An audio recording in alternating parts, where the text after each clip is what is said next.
Hello दोस्तों, स्वागत है आप सभी का हमारे आज के इस नए वीडियो में। आप थंबनेल देख के आपको पता चल ही गया होगा कि हम किस बात पर चर्चा करने वाले हैं। तो आज हम देखेंगे मोस्ट बीबीआई क्वेश्चन, जो कि हमारे एग्जाम के लिए काफ़ी इंपॉर्टेंट होगा। और इतना करने के बाद आपको कोई और चीज़ याद करने का भी ज़रूरत नहीं है, बस जो जो क्वेश्चन कराए जा रहे हैं उसको आप ध्यानपूर्वक याद कर लीजिएगा। तो देखते हैं आज का क्वेश्चन।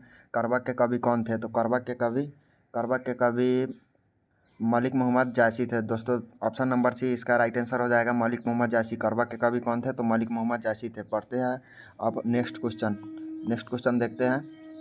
मलिक मोहम्मद जायसी का जन्म कब हुआ था? तो मलिक मोहम्मद जायसी का जन्म जो है वह 1492 ईस्वी में हुआ था। 1492 ईस्वी में। और इसी के साथ बढ़ते हैं अगले क्वेश्चन की तरफ, जो तीसरा नंबर क्वेश्चन में कह रहा है कि मलिक मोहम्मद जायसी का निधन कब हुआ था? तो मलिक मोहम्मद जायसी का निधन 1578 ईस्वी में हुआ था। आप इन सभी क्वेश्चन को ध्यानपूर्वक याद कर लीजिएगा। और क्वेश्चन नंबर 4 में देखते हैं कि इसमें कहा जा रहा है कि मलिक मोहम्मद जायसी का कहाँ के निवासी थे? तो मलिक मोहम्मद जायसी जो है वह जायस कब्र अमेठी उत्तर प्रदेश के निवासी थे। इसका राइट आंसर हो जाएगा ऑप्शन नंबर बी, जायस कब्र अमेठी।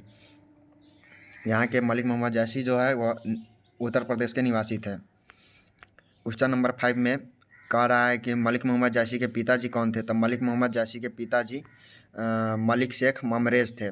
मलिक शेख ममरेज इसका राइट आंसर हो जाएगा। मलिक मोहम्मद जायसी के पिताजी मलिक शेख ममरेज हो जाएगा। क्वेश्चन नंबर 6 में कह रहा है मलिक मोहम्मद जायसी के गुरु कौन थे? मलिक मोहम्मद जायसी के गुरु एक तो सूफी संत शेख मोहिदी थे और दूसरा सैयद अशरफ जहांगीर भी थे।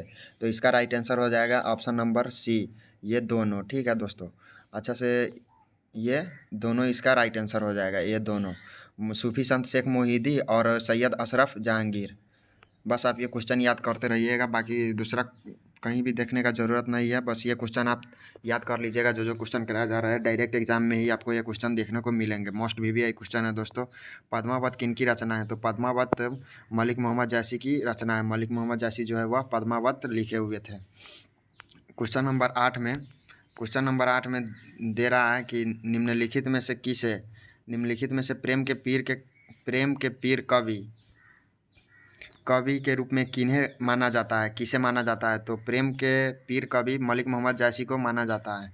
ये सिर्फ प्रेम पे आधारित कविता ही लिखते थे, जिसके कारण इन्हें प्रेम के पीर कवि कहते हैं।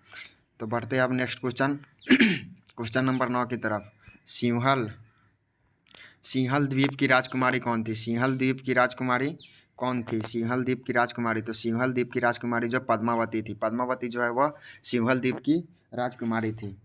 और इसी के साथ आगे बढ़ते हैं क्वेश्चन नंबर 10 के तरफ। क्वेश्चन नंबर 10 में कह रहा है जायसी की भाषा क्या है? जायसी की भाषा अवधी है दोस्तों। जायसी की भाषा अवधी हो जाएगा इसका राइट आंसर। बढ़ते हैं नेक्स्ट क्वेश्चन की ओर। पद्मावत किस भाषा में है?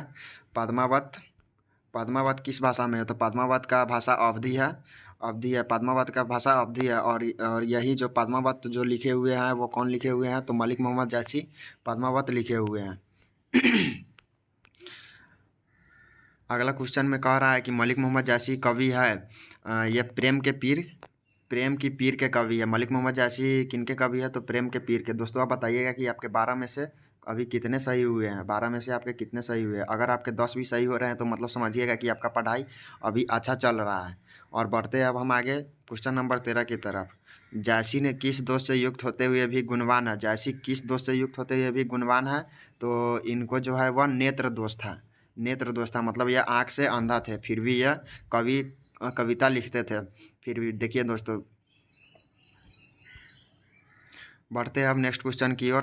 क्वेश्चन नंबर 14 में कह रहा है कि जायसी का काव्य किस प्रकार गंभीर और व्यापक है?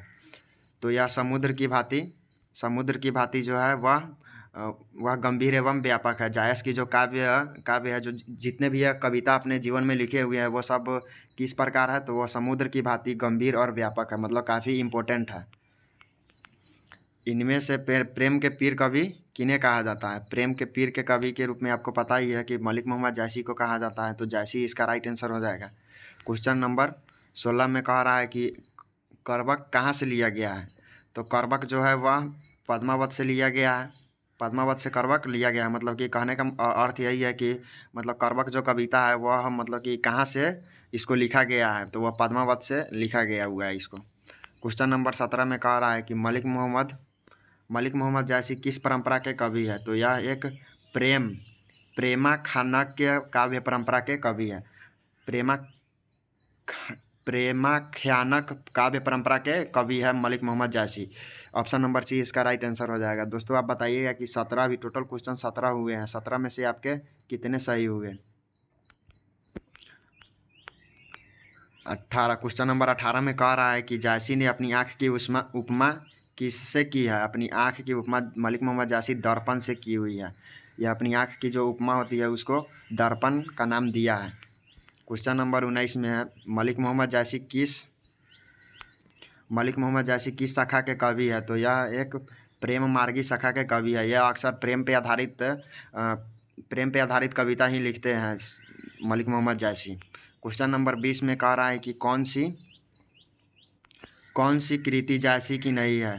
तो इसमें पद्मावत भी मलिक मोहम्मद जैसी लिखे हुए हैं, अखरावट भी लिखे हुए हैं, आखिरी कलाम भी लिखे हुए हैं। ऑप्शन नंबर डी जो है मृगावती या मलिक मोहम्मद जैसी की कृति नहीं है। तो इसका option number D right answer हो जाएगा।